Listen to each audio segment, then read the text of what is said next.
আসসালামু আলাইকুম, welcome back to my channel. দর্শক, আপনারা সবাই কেমন আছেন? আশা করি ভালো আছেন।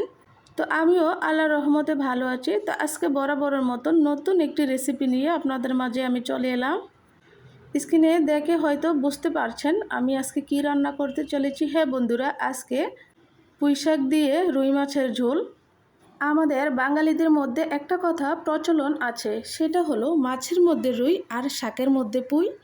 এই শাক আমরা নানাভাবে রান্না করতে পারি। আমাদের অনেকে যেমন এই শাক নিরামিষ খান, তেমনি অনেকে আবার ইলিশ পুঁই বা চিংড়ি পুঁই খেতে বেশি ভালোবাসি।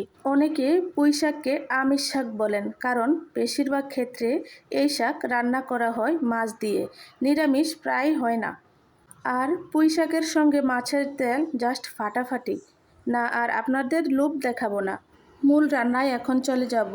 যাওয়ার আগে পুঁই শাকের পুষ্টি গুণাগুণ একটু বলে নেই। পুঁই শাক আমাদের চারপাশে প্রচুর হয়, তা বলে কিন্তু একে হেলাফেলা করা কিছুই নেই। এতে আছে প্রচুর ভিটামিন বি, সি ও এ, এর সঙ্গে আছে এতে প্রচুর পরিমাণে ক্যালসিয়াম আর আয়রন। আজকে এই মজার রান্নাটি করব আমি রুই মাছ দিয়ে। তার জন্য প্রথমে একটা কড়াই বসাই দিলাম, তাতে পরিমাণ মতো তেল দিয়ে মাছগুলোকে আমি হলুদ লবণ দিয়ে মেখে একটু ভেজে নেব। এই পর্যায়ে চুলার আঁচটা আমি মিডিয়ামে রেখে মাছগুলো ভাজবো।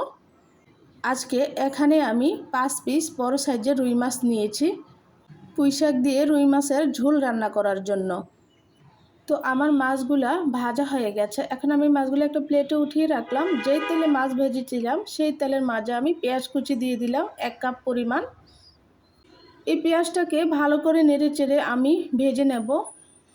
পুঁইশাকের আরেকটি উপকারিতার কথা বলে নেই। আমাদের বাঙালিদের মধ্যে গ্যাস বা অবলম্বনের মতো সমস্যা তো লেগেই থাকে, কিন্তু পুঁইশাক এই সমস্যা থেকে আমাদের রক্ষা করতে পারে।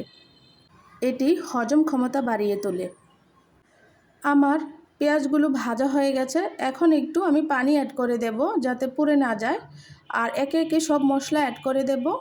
দিয়ে দিচ্ছি লবণ আধা টেবিল চামচ পরিমাণ, আর দিয়ে দিচ্ছি 2 টেবিল চামচ পরিমাণ আদা রসুন বাটা। দিয়ে একটু ভালো করে নেড়েচেড়ে এটাকে মিক্স করে নিতে হবে পেঁয়াজের সাথে। কিছুক্ষণ এভাবে কষিয়ে নেব আমি। 5 মিনিট কষানোর পর এখন অন্য মশলা অ্যাড করব। দিয়ে দিচ্ছি 1 টেবিল চামচ পরিমাণ হলুদের গুঁড়া, আর দিয়ে দেব 2 টেবিল চামচ পরিমাণ মরিচের গুঁড়া। তারপর ভালো করে নেড়েচেড়ে আবার কিছুক্ষণ আমি কষিয়ে নেব এটাকে। পুঁইশাকের গুণাগুণ আরেকটু বলে নেই। যেহেতু পুঁইশাকে ফাইবার থাকে, তাই কোষ্ঠকাঠিন্য হতে দেয় না, শরীর থেকে বর্জ্য পদার্থ বের করে দেয়। আর যেহেতু খাবার ভালো করে হজম হয়, তাই হজমের সমস্যাও হয় না। তাই প্রতিদিন আপনাদের খাদ্য তালিকায় পুঁইশাক রাখতে পারেন। মোটামুটি কষানো শেষ। এখন দিয়ে দিলাম 1 টেবিল চামচ পরিমাণ জিরা আর ধনিয়ার গুঁড়া। দিয়ে আরেকটু ভালো করে নেড়েচেড়ে আমি এটাকে রান্না করে নেব। রান্না করার পর এখন দিয়ে দেব পুঁইশাক। এই পুঁইশাকগুলো কিন্তু আমার ছাদ বাগান থেকে পেড়ে আনা হয়েছে, কোনো কেমিক্যাল কীটনাশক ছাড়া একদম ফ্রেশ পুঁইশাক। পুঁইশাকগুলো দেওয়ার পর একটা ঢাকনা দিয়ে ঢেকে দেব আমি পুঁইশাকগুলো মিলিয়ে যাওয়ার জন্য।